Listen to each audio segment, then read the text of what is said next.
Bem-vindos à aula 6 do nosso curso de controle de máquinas elétricas.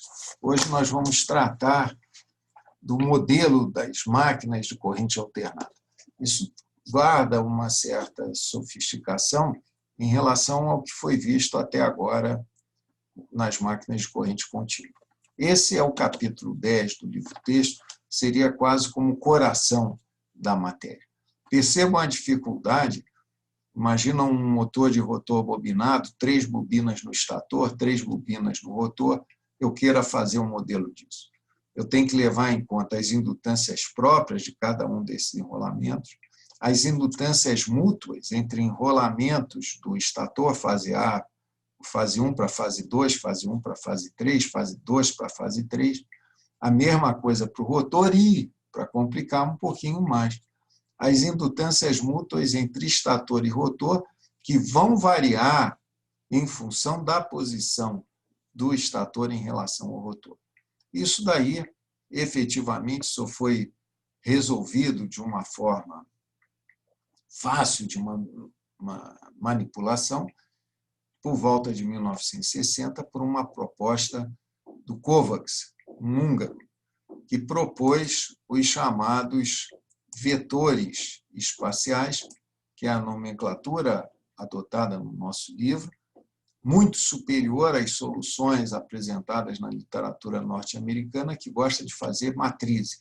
Então, tem a matriz, o vetor, coluna de correntes, com as componentes IS1, IS2 e IS3.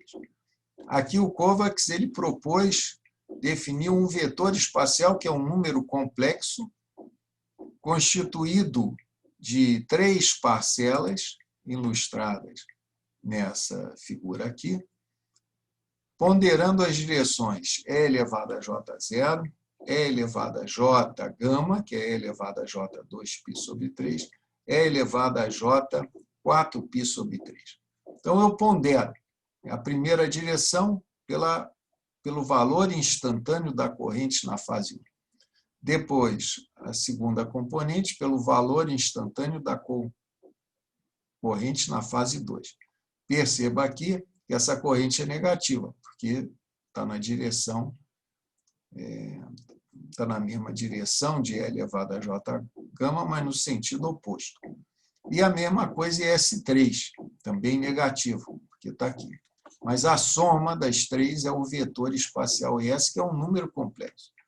Então, eu saí de um problema tridimensional, que se eu estivesse representando na forma de um vetor coluna, a corrente, para um problema planar, um número complexo simples. Números complexos, se eu coloco na notação polar, é muito fácil eu rodar esses vetores, ou eu mudar um referencial. Isso é que nós vamos fazer com muita frequência. Eu pegar esse vetor IS, representá-lo em coordenadas que, digamos, uma esteja aqui, na direção E elevado a J0, daria essa componente, e uma perpendicular, ou eu posso representar esse mesmo vetor num outro sistema de coordenadas. Digamos, se eu escolhesse um sistema de coordenadas que o eixo das abscissas fosse na mesma direção, eu teria a componente nessa direção e a componente perpendicular seria 0. E passar de um referencial para outro é só sair multiplicando por E elevado a Jθ. Então, um pouquinho de traquejo com números complexos resolve o problema. Então, baseado nisso, o livro desenvolve um modelo do motor de corrente alternada. Nós vamos ver que isso vale para todas as máquinas de corrente alternada, considerando 3 enrolamentos no estator, indicados aqui por IS1, aqui, IS2 e IS3, uma máquina de 2 polos. Isso não é perda de generalidade. Para multiplicar para 4 polos, 6 polos, não há dificuldade alguma. A mesma coisa acontece para o rotor. 3 enrolamentos, IR1, IR2 e IR3. E ele vai tomar como referencial para tudo que diz respeito ao estator, a linha central da fase 1 do estator. Está aqui a fase 1 do estator, a linha central. E para tudo que se refere ao rotor, a linha central da fase 1 do rotor, representada aqui em vermelho, fase 1 do rotor. Então, quando ele estiver tratando de rotor, E elevado a J120, ou 2π/3, vai ser computado a partir desse vermelho. Se ele estiver tratando de estator, E elevado a J2π/3 será computado a partir do referencial azul. Daí é a importância de ter um ângulo beta, né, referenciado ao vermelho, e um ângulo alfa, referenciado ao estator. Para eu passar E elevado a J alfa é igual a E elevado a J beta vezes E elevado a J epsilon. E epsilon é o ângulo entre estator e rotor. dε sobre dt, a derivada de epsilon em relação ao tempo, é a velocidade angular. Baseado nessas informações, é um trabalho cuidadoso, muito bem feito no livro, podem ser deduzidas as equações que apresenta agora em seguida, e muito elegantes. A primeira se refere à tensão do estator. Aqui o vetor tensão do estator. Aqui, igualmente, como anteriormente, eu tenho, no lugar de IS, eu teria US, a componente US1, tensão da fase 1 do estator, tensão da fase 2 de estator, tensão da fase 3 de estator. Tudo se repete, isso vale para tensão, corrente e fluxo. Então, primeira, tensão do estator é igual a uma queda em cima da resistência do estator, uma variação da indutância estatórica e uma indutância mútua, uma variação de indutância mútua. Isso é muito natural, né? Em qualquer circuito elétrico, a tensão é uma queda resistiva, indutância própria, indutância mútua.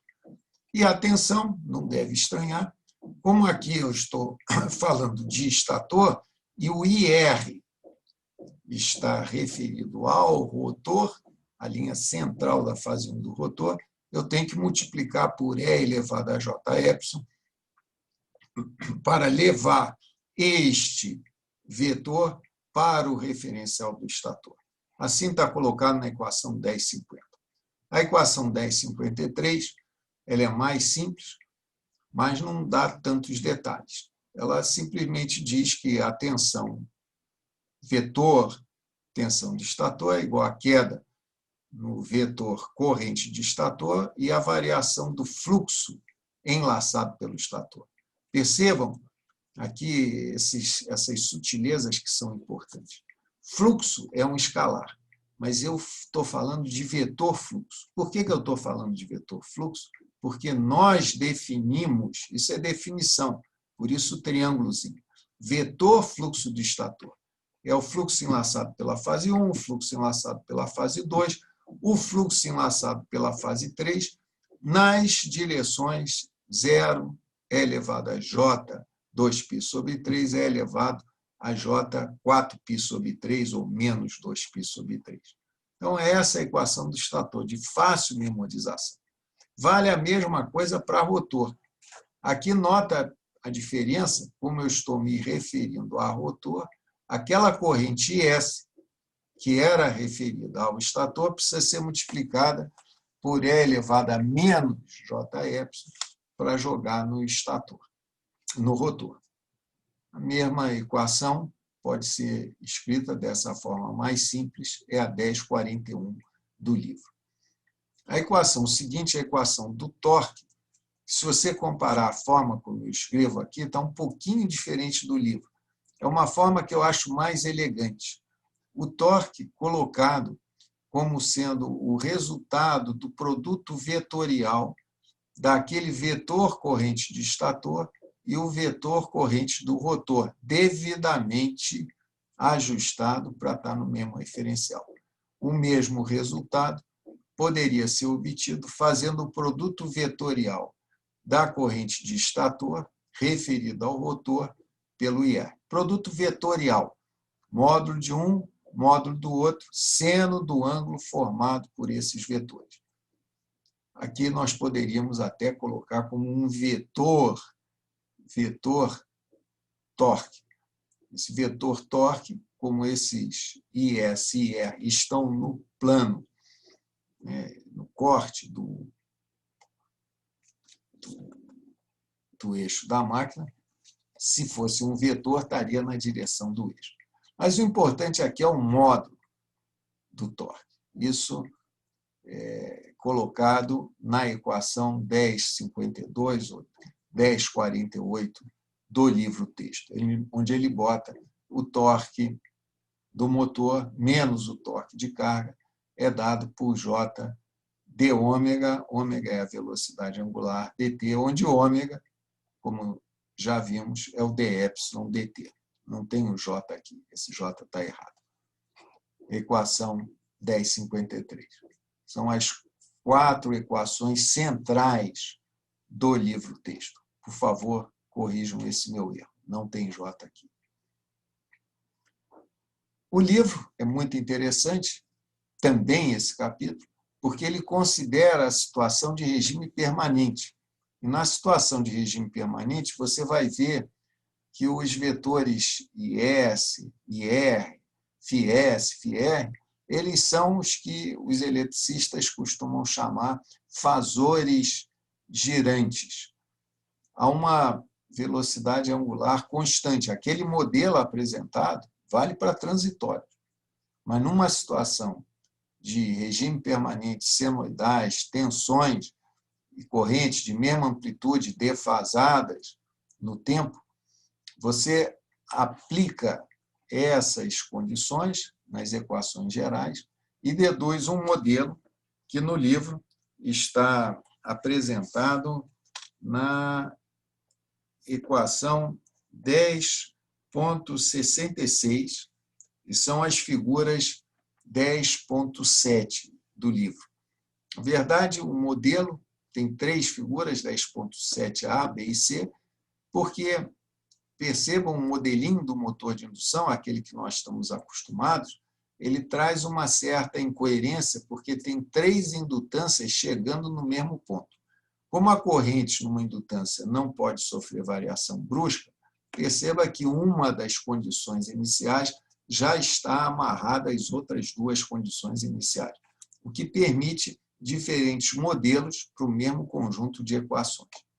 E o bonito, muito elegante a dedução toda do livro, que baseado num fator de dispersão, representado pela letra sigma, é o fator de dispersão total, um que leva em conta a dispersão de estator e a dispersão de rotor. Ele traça as curvas de torque do motor de indução, as curvas de corrente de estator e as curvas também de fator de potência, cosseno φ. Então, cosseno φ está representado aqui, o torque está representado por essa curva pontilhada e a corrente pela outra linha cheia. Essencialmente, todos os valores, por exemplo, esse ponto aqui é onde tem o mais alto fator de potência do motor de indução, corresponde a um escorregamento que depende dessa dispersão total. A mesma coisa vai valer para os valores de torque máximo e rendimento. O ponto de operação nominal da máquina é aquele que corresponde ao maior fator de potência do motor. Só aqui, depois de estudar esse capítulo do livro do professor Leonardo, é que eu entendi realmente aquele modelinho de motor de indução que nós usamos com tanta frequência nos cursos de engenharia elétrica. Então, esse capítulo, ainda que trabalhoso, vale a pena o esforço de entendê-lo e estudá-lo com profundidade. Obrigado pela atenção.